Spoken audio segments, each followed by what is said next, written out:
Is this the next Mass Effect? No. But maybe that's okay. I'm Adam Scott, and this is Everreach Project Eden.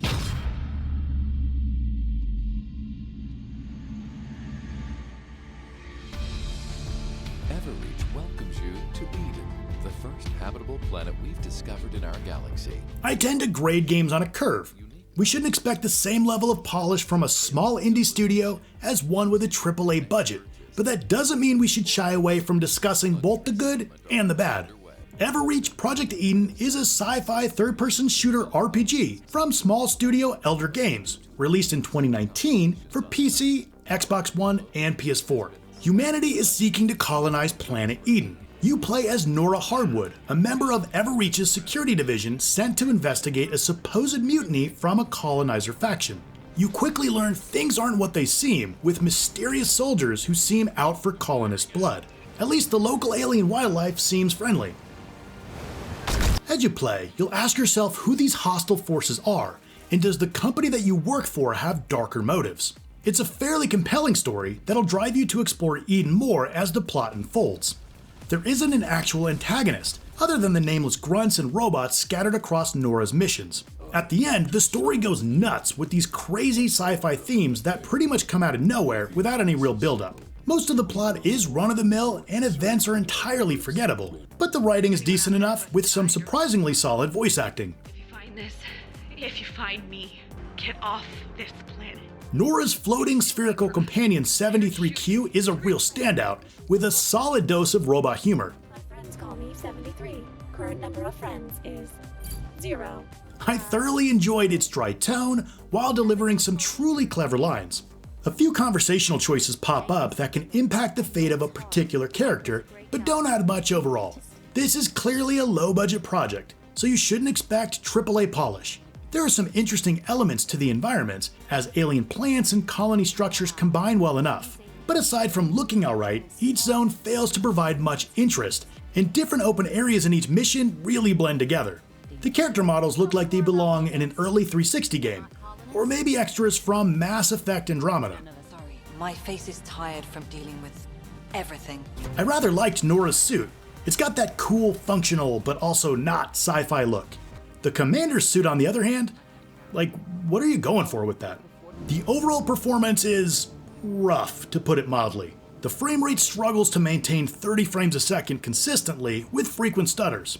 Loading screens have been part of gaming since we switched to optical media, and while developers have done a lot to mask loading screens and solid-state drives have reduced their length, Everreach is almost a celebration of loading screens. Seriously, this game not only loads all the damn time, after you die, when entering a new area, when triggering a cutscene, but the load times are long.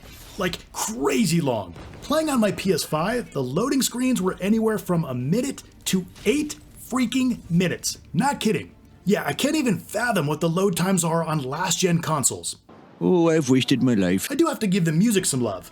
It features some fantastic synth-heavy sci-fi soundscapes and dramatic orchestral arrangements.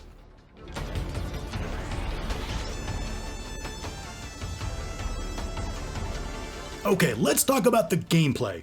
It's a mix of exploration, third-person shooting, puzzle solving, and riding on a hoverbike. And it plays like shit. Like, it just feels terrible to play. It's hard to tell just how rough this is by seeing it, so let me try to explain. To start, the controls are really loose. These are without a doubt the floatiest third-person shooting controls I've ever seen. The slightest movement sends the reticle to the other side of the map. You absolutely have to adjust the settings, and there's this sweet spot. Okay, sweet may be too generous. There's this not-so-bitter spot between way too loose and way too tight. Once you dial that in, you'll notice that aiming still feels really strange. For a third-person shooter, Everreach makes it bizarrely hard to tell where you're shooting. Often you'll aim right at your target, but mysteriously you can't hit them. What you need to do is look for their health bar to pop up. Once you see that, you can hit them even if you're not aiming at them. Yeah. The enemies are brainless too. The trigger for their aggression seems to only be distance, so if you're close enough, they'll start attacking you even if you didn't do anything to alert their attention.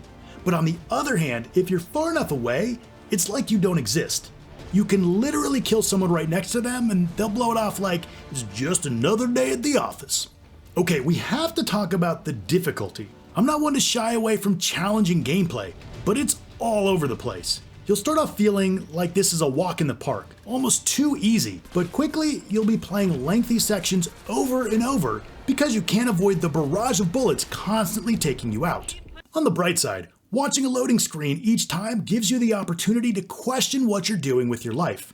It really boils down to your lack of accuracy coupled with the enemy's cheap, unavoidable shots and realistic bullet damage. So I recommend taking the difficulty down to the easiest setting. Don't get me wrong, you will still die, just not as much. When exploring the world, the zones are more spread out and wider than they need to be, resulting in unnecessary time spent wandering the nooks and crannies on the edges to find chests that provide important upgrade resources. Some of these chests are only unlocked with these annoying minigames, such as drawing a single line connecting all these nodes or dodging falling blocks with strict time limits. They're overly punishing, and if you fail, you'll either have to reload the section, waiting on that long-ass load time, or forget the contents inside.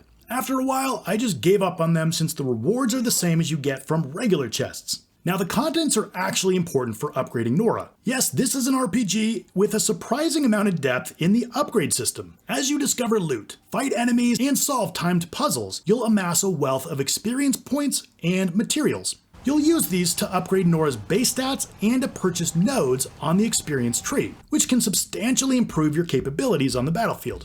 Heck, you can even unlock the ability to place a force field, which I found particularly useful.